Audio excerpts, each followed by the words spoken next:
नमस्कार बच्चों। 10वीं क्लास के सामाजिक के विद्यार्थियों के लिए लेसन नंबर 5 हमारा जो लास्ट पार्ट चला हुआ है सामाजिक का, हिस्ट्री का, जो लास्ट पार्ट हमारा है 5 का, उसका पार्ट का अध्ययन हमने कर लिया था। आशा करते हैं आपने भी इस पार्ट का अध्ययन किया होगा अच्छी प्रकार से। और आज हम इसका अभ्यास करने जा रहे हैं, तो अभ्यास करेंगे इसका आज बारीकी से। तो अभ्यास के प्रश्नों को हम पढ़ेंगे आज। तो अभ्यास के प्रश्न कौन कौन से हैं? तो अभ्यास के प्रश्न हमारे रहेंगे आज, वुड ब्लॉक प्रिंट या तख्ती की छपाई यूरोप में 1295 के बाद आई। तो पहला प्रश्न का पहला पार्ट हमारा वुड ब्लॉक प्रिंट या तख्ती की छपाई यूरोप में 1295 के बाद आई। तो आपने इससे पहले पढ़ा होगा, शुरुआती किताब छपी, जापान में मुद्रण संस्कृति कहाँ से आई, किस प्रकार से आई। तो ये वुड ब्लॉक किस प्रकार के देखिएगा, तो वुड ब्लॉक प्रिंट या तख्ती की छपाई चीन में होती थी। कहाँ होती थी? चीन में होती थी। और मार्को पोलो नाम का एक महान खोजी यात्री था, वो कई वर्ष तक चीन में रहा। उसके बाद ये 1295 में वापस इटली चला गया। कहाँ चला गया? इटली चला गया। और अपने साथ क्या लेके गया चीन से? वुड ब्लॉक प्रिंट की जो छपाई का जो टेक्निक थी, तकनीकी थी, वो लेकर के वो गया यूरोप के अंदर। और फिर वहाँ पर जाकर के इन्होंने इस तकनीकी का प्रयोग किया और धीरे धीरे पूरे यूरोप के अंदर इस तकनीकी का प्रयोग है वो किया जाने लगा। तो क्या कहा गया है, जो मार्को पोलो नाम का एक महान खोजी यात्री था, वो बहुत साल तक, बहुत वर्ष तक चीन के अंदर रहा। और चीन में रहने के बाद इन्होंने क्या किया, ये इस तकनीकी से परिचित हुआ जो चीन के अंदर की जाती थी, तख्ती की के ऊपर प्रिंट करके, वुड ब्लॉक प्रिंट या तख्ती पर छपाई करके जो मुद्रण किया जाता था, छपाई की जाती थी। और ये जब वहाँ से चीन से गया यूरोप के अंदर, अपने देश इटली के अंदर, तो वहाँ पर भी ये तकनीक लेके चला गया और वहाँ पर जाकर के इन्होंने इस तकनीकी का प्रयोग करना आरंभ कर दिया। तो इसलिए हम कह सकते हैं कि यूरोप में इस तकनीकी का प्रयोग, जो मुद्रण संस्कृति थी या मुद्रण टेक्निक थी, इसका प्रयोग 1295 के बाद ही अपनाया गया था। सेकंड क्वेश्चन हमारा है मार्टिन लूथर। मार्टिन लूथर मुद्रण के पक्ष में था और उसने इसकी खुलेआम प्रशंसा भी की। जो मार्टिन लूथर था उसने मुद्रण का पक्ष लिया, ये मुद्रण संस्कृति बहुत बढ़िया है, अच्छी है, और इसकी प्रशंसा भी की, क्योंकि इसके बारे में हम विस्तार से पढ़ेंगे। तो मार्टिन लूथर जर्मनी का रहने वाला था। कहाँ का था? जर्मनी का था। वह 1517 में रोम गया। कहाँ पर गया था? रोम के अंदर गया। उसने कैथोलिक चर्च की बुराइयां देखी। उन्होंने क्या देखा? कैथोलिक जो चर्च थी, जो ईसाई धर्म को मानने वाले जो लोग थे, उनकी चर्च होती है, जिससे इस प्रकार से भारत के अंदर मंदिर हैं, मस्जिद हैं, इनके अंदर जो मंदिर के अंदर पुजारी रहते हैं और मस्जिद के अंदर मौलवी रहते हैं, गुरुद्वारे के अंदर जो सिख रहते हैं, उनकी इसी प्रकार से जो कैथोलिक धर्म के जो चर्च थी, उस चर्चों के अंदर जो पोप रहते थे, पादरी रहते थे या फादर रहता था, उनके अंदर बहुत सी बुराइयां थी, बुराइयां देखी उन्होंने। उसने रोमन कैथोलिक चर्च की बुराई की आलोचना करते हुए अपनी 95 स्थापनाएँ लिखी। उसने क्या किया, रोमन जो कैथोलिक चर्च थी उसकी बुराइयां को उजागर करते हुए, उन बुराइयों की आलोचना करते हुए कि कैथोलिक चर्च में ये बुराइयां हैं, और उन बुराइयों की आलोचना करते हुए उन्होंने कितनी स्थापनाएँ लिखी थी? 95 स्थापनाएँ लिखी थी। उसकी एक छपी प्रति विटेनबर्ग के गिरजाघर के दरवाजे पर टांगी गई थी। उसके द्वारा एक छापी जो प्रति थी, ये मतलब एक स्थापना थी, तो उसने 95 स्थापनाओं से एक जो स्थापना थी वो विटेनबर्ग के गिरजाघर, विटेनबर्ग का जो गिरजाघर था उसके दरवाजे पर भी टांगी गई थी। इसके प्रति में, इस पर जो प्रति थी जो उसने लिखा था, उसमें लूथर ने चर्च को शास्त्रार्थ के लिए चुनौती दी थी। उसने क्या लिखा था उस प्रिंट के अंदर, जो उसने मार्टिन लूथर ने उसको लिख करके जो विटेनबर्ग की गिरजाघर है, चर्च है, उसके सामने टांगा, तो उसमें लिखा था कि कोई भी जो कैथोलिक चर्च का जो मानने वाला है उसको, उसके साथ में शास्त्रार्थ करना चाहता हूँ, धर्म के बारे में जानना चाहता हूँ, धर्म के बारे में चर्चा करके उस पर बहस करना चाहता हूँ। तो शीघ्र ही लूथर के लेखों को बड़ी संख्या में पढ़ा जाने लगा और साथ इसके देखते देखते जो मार्टिन लूथर ने जो लेख लिखे थे उनको बड़ी संख्या में पढ़ा जाने लगा। लूथर ने लेखन के फलस्वरूप चर्च में विभाजन हो गया। अब चर्च में क्या हो गया? विभाजन हो गया। अब बट के जो उसका विरोध करने वाले थे उन्होंने सोचा भी ये तो गलत हो रहा है, ये चीज़ें गलत हैं। तो क्या हुआ? तो उसने क्या क्या बड़ी संख्या में पढ़ा जाने के बाद क्या विभाजन हो गया इसका। इससे एक नया धर्म निकला बाहर। वो धर्म क्या था? प्रोटेस्टेंट धर्म। को क्या था? प्रोटेस्टेंट धर्म। तो कुछ ही हफ्तों में न्यू टेस्टामेंट के लूथर के अनुवाद की 5000 प्रतियां बिक गई। कुछ ही समय के बाद जो प्रतियां लिखी थी, जो स्थापना लिखी थी, उनकी कुछ कॉपियां 5000 जो कॉपियां थी वो बिक गई। 3 महीने के अंदर दूसरा संस्करण है वो निकालना पड़ा। पहले संस्करण में जो 5000 किताबें छापी थी अपनी, वो जल्द ही बिक गई और उन्हें दूसरा संस्करण है वो निकालना पड़ा। तो इस पर लूथर ने कहा था मुद्रण ईश्वर की महानतम देन है। ये बहुत बार लगभग पूछा जाता है छोटे क्वेश्चन में कि किसने कहा मुद्रण ईश्वर की महानतम देन है? किसने कहा था? मार्टिन लूथर ने। किसने कहा था? मार्टिन लूथर ने। तो मुद्रण ईश्वर की महानतम देन है, सबसे बड़ा तोहफा है। पूरा वाक्य है ये, मुद्रण ईश्वर की महानतम देन है, सबसे बड़ा तोहफा है। किसने कहा? मार्टिन लूथर ने कहा था। तो ये था हमारा मार्टिन लूथर, जिन्होंने मुद्रण का पक्ष लिया, उसकी प्रशंसा की। अगला क्वेश्चन हमारा है, रोमन कैथोलिक चर्च ने 16वीं शताब्दी के मध्य से प्रतिबंधित कविताओं की सूची रखनी शुरू कर दी। अब रोमन कैथोलिक चर्च ने 16वीं शताब्दी से, जो रोमन कैथोलिक चर्च था उसने क्या किया? 16वीं शताब्दी के मध्य मतलब बीच में प्रतिबंधित जो किताबें थी उनकी सूची, किन किताबों पर रोक लगाई गई है, किन रोका गया है, उन पर क्या कर दिया उन्होंने? अपने एक सूची तैयार की, जिन इनको रोका गया है, इन पर प्रतिबंध लगाया गया है। तो छपे हुए लोकप्रिय साहित्य के द्वारा कम पढ़े लोग धर्म की अलग अलग व्याख्याओं से परिचित हुए। वे छपे हुए जो लोकप्रिय साहित्यिक ग्रंथ थे, वे मुद्रण संस्कृत सभी को ज्ञान हो गया। अपने अपने ढंग से, अपने अपने विचारों से, अपने अपनी बुद्धि का प्रयोग करते हुए लोगों ने धर्म की व्याख्या की। और वे वहाँ के जो पढ़े लिखे लोग थे उन्होंने उसको पढ़ा भी। उन लोगों ने इसका अलग अलग अर्थ निकाल कर आरंभ कर दिया। धर्म का उन्होंने अलग अलग अर्थ निकालना आरंभ कर दिया। भी किसी ने किसी प्रकार से धर्म का अर्थ निकाला, किसी ने किसी प्रकार से धर्म का अर्थ निकाला। तो अपने अपने अर्थों के अनुसार उन्होंने ईश्वर के सृष्टि के बारे में ऐसे विचार बनाए कि रोमन चर्च क्रोधित हो उठा। और उन्होंने अपने अपने विचारों से, अपने अपने ज्ञान के अनुभव से, अपने विचारों से ऐसे ऐसे विचारों को उत्पन्न किया जिससे जो रोमन चर्च था वो क्रोधित हो उठा।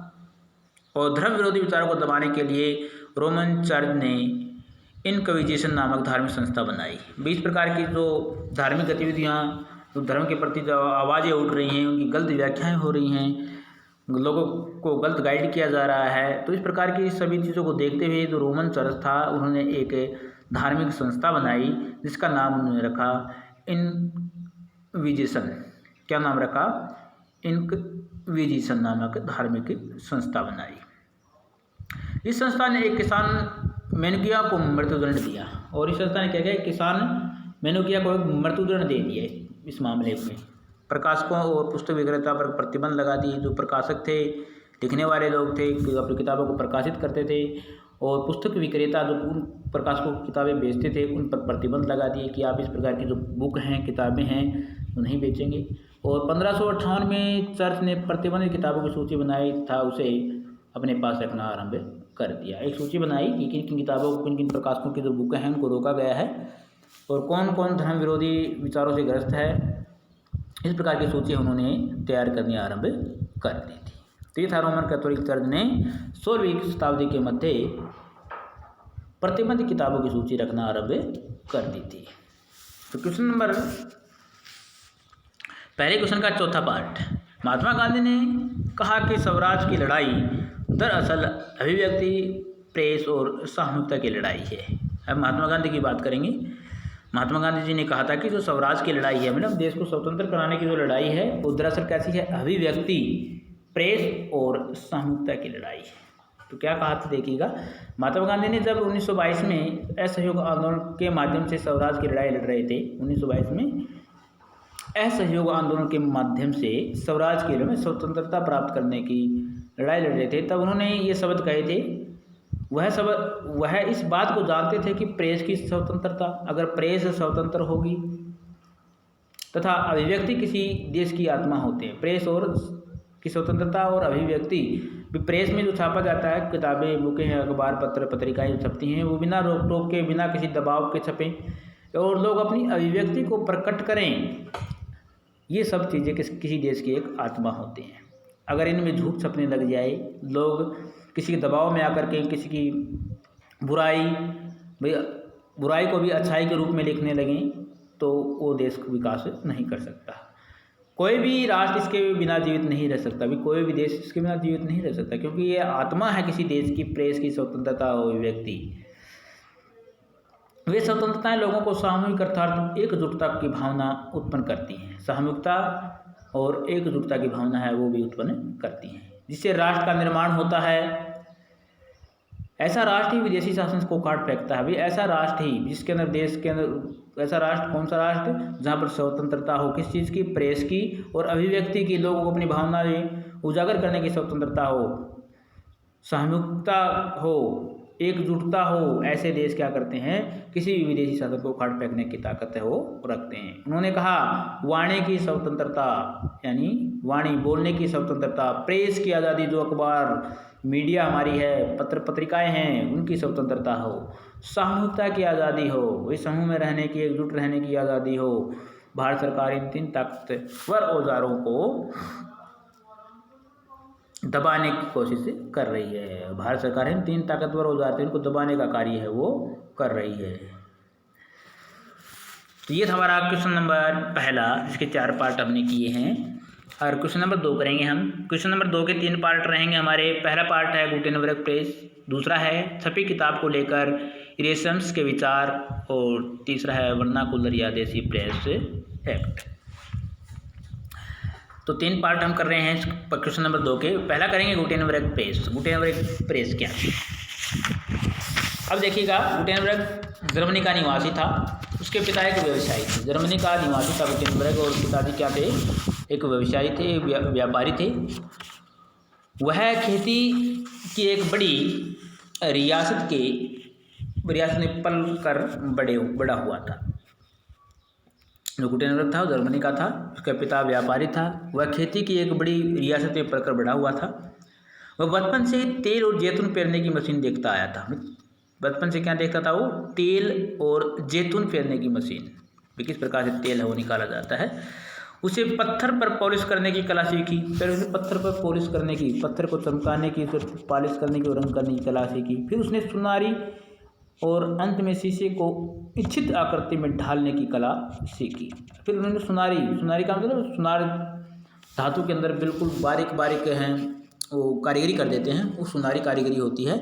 और शीशे को इच्छित आकृति में, शीशे को इच्छा के अनुकूल आकृति में ढालने की कला है उन्होंने सीखी। इन कलाओं का उपयोग करके उन्होंने 1448 में प्रिंटिंग प्रेस का निर्माण किया। वह प्रिंटिंग प्रेस का निर्माण कब हुआ था?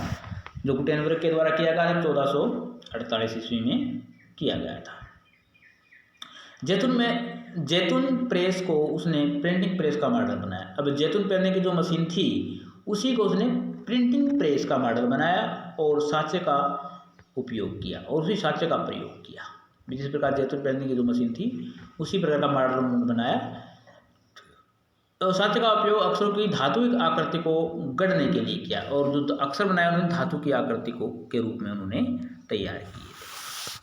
और उससे पहली पुस्तक बाइबल छापी, और अपनी जो पहली प्रिंटिंग प्रेस उन्होंने लगाई 1448 में, तो सबसे पहले उन्होंने क्या किया? बाइबल छापी। जो हमारे ईसाई धर्म का जो पवित्र ग्रंथ है बाइबल, उसको उन्होंने छापा। इस पुस्तक की 180 प्रतियां छापने में उन्हें 3 वर्ष का समय लगा। ये बाइबल की 180 किताबें छापने के लिए उन्होंने कितने वर्ष का समय लगा? 3 वर्ष का समय लग गया था। ये था हमारा गुटेनबर्ग प्रेस। अगला हमारा छपी किताब को लेकर के इरेशम्स के विचार। तो इरेशम्स लातिन का विद्वान और कैथोलिक धर्म सुधारक था। तो इरेशम्स कौन था भाई? लातिन का एक विद्वान था और कैथोलिक धर्म सुधारक भी था। उन्होंने कैथोलिक धर्म की ज्यादती की आलोचना की भी। कैथोलिक धर्म में जो गलत विचारधारा है, गलत नीतियां हैं, उनकी उन्होंने आलोचना की। उसने मार्टिन लूथर से अपने आप को दूर रखा। उसने मार्टिन लूथर के पक्ष में नहीं गाया, लेकिन फिर भी मार्टिन लूथर के जो कार्य था समाज में सुधार करना, धर्म में सुधार करना, वो उन्होंने किया। छापे को लेकर वह बहुत आशंकित था। भी छापाखाना है, जो प्रिंटिंग प्रेसें हैं, जो छापाखाना एक टेक्निक आई है, उसको बहुत आशंकित था। उस पर वह दुख व्यक्त करता था भी। जो लोग छापने लग गए हैं, लिखने लग गए हैं, तो वो कुछ समझ नहीं रहे हैं, बहुत कुछ अनाप शनाप लिखते जा रहे हैं। उनने 1508 में एडेजेज ने अपने विचार इस प्रकार व्यक्त किए कि उन्होंने कहा, किताबें भिन्न भिन्नाती मक्खियों की तरह हैं जो विश्व के हर कोने में पहुंच जाती हैं। तो किताबों को उन्होंने क्या किया था? भिन्न भिन्नाती मक्खियों की तरह कहा था, जो वो विश्व के हर कोने में पहुंच जाती थी। उसने कुछ जानने की योग्य होता है, लेकिन कुछ अधिकतर भाग विद्वता के हानिकारक भी। उन किताबों में जानने के लिए बहुत कुछ मिलता है, लेकिन उसमें बहुत सी बातें हानिकारक भी होती हैं जो उसकी विद्वता को सीधे नहीं करती हैं। ये बेकार ढेर हैं, ये सब बेकार ढेर हैं। अच्छी वस्तुओं की अति हानिकारक होती है, अच्छी वस्तुओं की अति हानिकारक होती हैं। जो अच्छी चीज़ें हम लिए हानिकारक होती हैं, इसे बचना चाहिए। उसने कहा कि मुद्रण विश्व को तुच्छ वस्तुओं से ही नहीं भर रहे, बल्कि बकवास, बेवकूफ़, सनसनीखेज, धर्म विरोधी, अज्ञानी और षड्यंत्रकारी किताबें भी छाप रहे हैं। तो उन्होंने मुद्रण को विश्व में क्या होता है? तुच्छ वस्तुओं से ही, मेरे मुद्रण विश्व को तुच्छ वस्तु से नहीं भर रहा, बल्कि बकवास, बेवकूफ़, सनसनीखेज, धर्म विरोधी, अज्ञानी, षड्यंत्रकारी किताबें छापने का भी उन्होंने आरोप लगाया कि मुद्रण संस्कृति से ये चीज़ें भी छप रही हैं। तो ये था भी इरेशम्स के विचार। अब पढ़ रहे हैं हम वर्नाकुलर यादेशी प्रेस एक्ट। तो वर्नाकुलर यादेशी प्रेस एक्ट क्या था भाई? लॉर्ड लिटन ने 1878 में वर्नाकुलर यादेशी प्रेस एक्ट पारित किया। किसने किया था? लॉर्ड लिटन ने। कब किया था? 1878 में। इसको देसी प्रेस एक्ट या वर्नाकुलर प्रेस एक्ट भी कहा जाता है। इसके अनुसार सरकार को भारत के समाचार पत्रों पर कड़ा सेंसर लगाने का व्यापक अधिकार मिल गया। और इस एक्ट के अनुरूप क्या हुआ? अंग्रेजी सरकार ने भारत में जो समाचार पत्र छपते थे, पत्रिकाएं छपती थी, उनको रोकने का अधिकार है वो मिल गया। कौन से अखबार पत्र पत्रिकाओं को? जिन अखबार पत्र पत्रिकाओं से अंग्रेजी सरकार का विरोध हो रहा था, अंग्रेज सरकार के बारे में, गलत नीतियों के बारे में लिखा जा रहा था, ताकि वे अंग्रेजी सरकार की आलोचना न कर सकें। भी जो अखबार अंग्रेजी सरकार की आलोचना करते थे, उन पर उन्होंने इस एक्ट का प्रयोग है वो किया है। अंग्रेजी सरकार पत्रों को इस एक्ट से दूर रखा गया और अंग्रेजी जो समाचार पत्र थे, उनको इस एक्ट से दूर रखा गया। उनको पर इस एक्ट का कोई भी प्रभाव नहीं था, क्योंकि वो अंग्रेजी पत्र थे और वो अपने अंग्रेज अधिकारियों का या अंग्रेज नीतियों का कोई विरोध नहीं करते थे। यदि भारतीय भाषा के किसी समाचार पत्र में छपे समाचार को विद्रोही समझा जाता था, तो पहले उस समाचार पत्र को चेतावनी दी जाती थी। चेतावनी पर ध्यान न देने पर उसे जब्त कर लिया जाता था। किसी भी भारतीय समाचार पत्र ने भारतीय भाषा में अगर अंग्रेजी नीति का विरोध किया है, अंग्रेज़ों का विरोध किया है, तो पहले उस समाचार पत्र को चेतावनी दी जाती थी। अगर वो चेतावनी पर ध्यान नहीं देता था, तो उस समाचार पत्र को या उस प्रेस को बंद कर दिया जाता था, उस समाचार पत्र को जब्त कर लिया जाता था और उसे छापने वाली मशीन को भी सील कर दिया जाता है, जब्त कर लिया जाता था। ये था वर्नाकुलर प्रेस एक्ट। तो हमारे 2 क्वेश्चन हो गए हैं। क्वेश्चन नंबर 3 देखिएगा। अगर आपको ये वीडियो पसंद आती है, समझ में आती है, तो वीडियो को लाइक जरूर करें।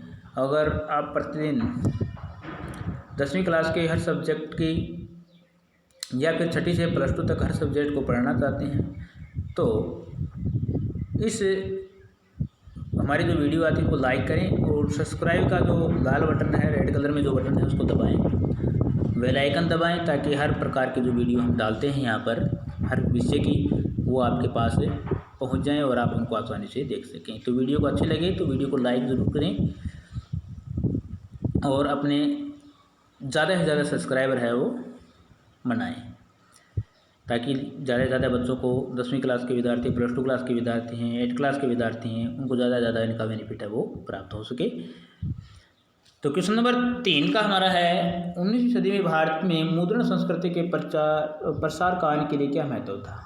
किन किन का? महिलाओं का, गरीब जनता का, सुधारक। अब 3 पार्ट और पढ़ रहे हैं हम क्वेश्चन नंबर 3 के। 19वीं सदी में भारत में मुद्रण संस्कृति के प्रसार का इनके लिए क्या महत्व था? देखिएगा, महिलाएं पढ़ेंगे पहले हम। क्या था? महिलाएं मुद्रण संस्कृति के चलन में महिलाएं पाठिका और लेखिका की भूमिका में अधिक महत्वपूर्ण हो गई। मुद्रण संस्कृति के चलन में जब मुद्रण संस्कृति का प्रचलन हुआ तो महिलाएं पाठिकाओं में वृद्धि हो गई, पढ़ने भी लगी और लिखने भी लगी थी। पेनी मैगजीन या एक पेशिया पत्रिका विशेष तौर पर महिलाओं के लिए होती थी। ये पेनी मैगजीन और एक पेशिया पत्रिका विशेष महिलाओं के लिए लिखी जाती थी। और 19वीं सदी में जब उपन्यास छपने लगे तो महिलाओं की प्रमुख पाठक मानी गई थी। अब 19वीं सदी में जो उपन्यास लिखे जाने लगे तो महिलाएं हैं इनकी प्रमुख पाठक है वो समझी जाती थी। बहुत ज़्यादा संख्या में महिलाएं इन उपन्यासों को पढ़ा करती थी। इससे उदारवादी विचार वाले लोगों ने महिलाओं को घर पर पढ़ना आरंभ कर दिया। अब उदारवादी विचारधारा के जो लोग थे अपनी महिलाओं को, अपने बहन बेटियों को घर से बाहर नहीं भेजना चाहते थे। उन लोगों ने क्या किया, घर पर ही अपने जो महिलाएं लड़कियां थी उनको पढ़ना आरंभ कर दिया। कुछ महिलाएं लेखन का कार्य भी करने लगी और कुछ जो महिलाएं थी लेखन कार्य में भी लग गई। इस प्रकार नारी शिक्षा को बल भी मिला। बड़े बड़े शहरों में लड़कियों को स्कूल भेजा जाने लगा। महिलाओं में जागरूकता आई। कुछ महिला लेखिकाओं ने महिलाओं की भावनाओं को दमन करने वाली नीति जो रीति रिवाज थे उनका विरोध भी किया।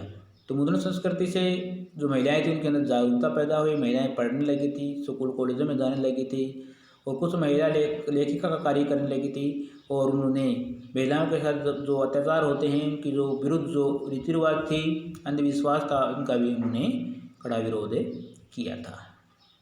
सेकंड नंबर है गरीब जनता। भी गरीब जनता पर मुद्रण संस्कृति का क्या प्रभाव पड़ा? तो मुद्रण संस्कृति ने गरीब जनता अर्थात मजदूरों पर भी प्रभाव डाला। पुस्तक अधिक छपने लगी। अब ये इतनी सस्ती हो गई कि चौक चौराहे पर बिकने लगी। गरीब मजदूर अब इन्हें आसानी से खरीद सकते थे। तो मुद्रण संस्कृति से क्या हुआ, जो गरीब जनता थी यानी मजदूर वर्ग था वो पहले में पुस्तकें महंगी थी, जो चीज़ें थी वो पढ़ नहीं पा रहे थे, पढ़ नहीं सकते थे। अब मुद्रण संस्कृति आने से क्या हो गया, पुस्तकें हैं वो बहुत ज़्यादा संख्या में बिकने लगी थी, सस्ती भी हो गई थी। चौक चौराहे पर जो पुस्तकें हैं वो बिकने लगी थी, इसलिए वो आसानी से इनको खरीद भी सकते थे। 20वीं सदी में सार्वजनिक पुस्तकालय खुलने लगे थे। 20वीं सदी सार्वजनिक पुस्तकालय, सभी लोगों के लिए पुस्तकालय, लाइब्रेरी की स्थापना हो चुकी थी। इसलिए पुस्तकें तक पहुंच और भी आसान या व्यापक हो गई थी। जो लोग पुस्तक खरीद नहीं पाते थे, पढ़ने के इच्छुक थे, वे इन लाइब्रेरी, जो सार्वजनिक जो पुस्तकालय थे, इनके माध्यम से पुस्तक पढ़ भी सकते थे। बेंगलोर के सूती मिल मजदूरों ने स्वयं को शिक्षित करने के लिए के उद्देश्य से पुस्तकालय की स्थापना की। अब जो बेंगलोर था में सूती मिल जो कपड़ा मिलता, सूती मिल कपड़ा, वहाँ पर जो मजदूर थे उन्हें स्वयं को शिक्षित करने के लिए, स्वयं को पढ़ा लिखा करने के लिए के उद्देश्य क्या किया, वहाँ पर एक पुस्तकालय की स्थापना की। कुछ सुधारवादी लेखकों ने भी पुस्तकों से मजदूरों को जातीय भेदभाव के विरुद्ध संगठित किया। उन्होंने मजदूरों को राष्ट्रवाद का संदेश भी पहुँचाया। और बहुत से कुछ राष्ट्रवादी लेखक थे जो राष्ट्र में सुधार चाहते थे, सुधारवादी लेखक थे। उन्होंने क्या किया, मजदूर के साथ जो जातीय भेदभाव होता था उसके विरुद्ध को संगठित किया और उन्होंने मजदूरों को देश के प्रति प्रेम की भावना से भी ओतप्रोत किया। अब अगला है सुधारक। सुधारक क्या थे, कौन थे, किस प्रकार से मुद्रण संस्कृति का इन लोगों पर प्रभाव पड़ा? भी समाज सुधारक भी थे। तो समाज सुधारकों ने पुस्तकों, पत्र पत्रिकाओं, समाचार पत्रों आदि द्वारा भारतीय समाज में फैली कुरीतियों पर जोरदार प्रहार किया। तो समाज सुधारकों ने क्या किया, ने पुस्तकों, पत्र पत्रिकाओं, समाचार पत्रों आदि द्वारा भारतीय समाज में फैली जो कुरीतियाँ थी, जो बुराइयाँ थी, उन पर उन्होंने जोरदार प्रहार किया। इस समाज के अंदर जो फैली बुराइयाँ थी वो किस प्रकार की बुराइयाँ हैं, किस प्रकार समाज को इसका दंड भोगना पड़ता है, उसके बारे में इस समाज सुधारकों ने पत्र पत्रिकाओं के माध्यम से जनमानस तक अपनी आवाज़ है वो पहुँचाई। उन्होंने समाज में फैली कुरीतियों का समर्थन करने वाले रूढ़िवादियों का भी आलोचना की और समाज में जो फैली जो बुराइयां थी, कुरीतियां थी, उनका समर्थन करने वाले जो रूढ़िवादी जो लोग थे उनके भी उन आलोचना उन लोगों ने की। राजा राम मोहन राय ने 1821 में संवाद कौमुदी प्रकाशित किया। सबसे महान समाज सुधारक माने जाते हैं राजा राम मोहन राय, जिन्होंने सती प्रथा का विरोध किया और बाद में सती प्रथा को हमारे देश से बंद भी करवाया, हमारे देश के अंदर। तो रूढ़िवादी जो लोग थे उनके विचारों से टक्कर लेने के लिए इस समाचार चंद्रिका का भी सहारा लिया गया। तो 1821 में संवाद कौमुदी प्रकाशित किया राजा राम मोहन राय ने, और रूढ़िवादियों के विचारों से टक्कर लेने के लिए उन्होंने एक समाचार प्रकाशित किया, चंद्रिका नाम का, चंद्रिका समाचार पत्र है वो प्रकाशित किया। तो हिंदू समाज में समाज सुधारकों ने मूर्ति पूजा, विधवा विवाह, ब्राह्मणों के प्रभुत्व के विरुद्ध आवाज़ भी उठाई। हिंदू समाज के अंदर समाज सुधारक थे, उन्होंने मूर्ति पूजा, विधवा विवाह और ब्राह्मणों का जो स्वामित्व था, प्रभुत्व था हर चीज़ के ऊपर, उसके विरुद्ध भी उन्होंने आवाज़ उठाई। मुस्लिम सुधारकों ने भी इस्लामी सिद्धांतों के अर्थ समझाते हुए कई फतवे जारी किए। मुस्लिम जो सुधारक थे उन्होंने भी इस्लामी सिद्धांतों को, अर्थ को समझाते हुए, इस्लाम के धर्म को समझाते हुए अनेकों फतवे जारी किए, अनेकों नियम लागू किए ताकि समाज में सुधार लाया जा सके। तो हमारे आज के 3 क्वेश्चन थे, हमने अभ्यास के 3 क्वेश्चन पढ़े हैं। अगले क्वेश्चन अगले वीडियो में पढ़ेंगे। आशा करते हैं कि आपको ये क्वेश्चन समझ में आए होंगे, अच्छे लगे होंगे। अगर आपको अच्छे लगे तो वीडियो को लाइक करें और चैनल को सब्सक्राइब करें ताकि आप हर वीडियो प्राप्त कर सकें। अगर आपको अच्छा लगे तो सब्सक्राइब करना, लाइक करना, वरना मत करना। तो अगले वीडियो तक सभी बच्चों को नमस्कार।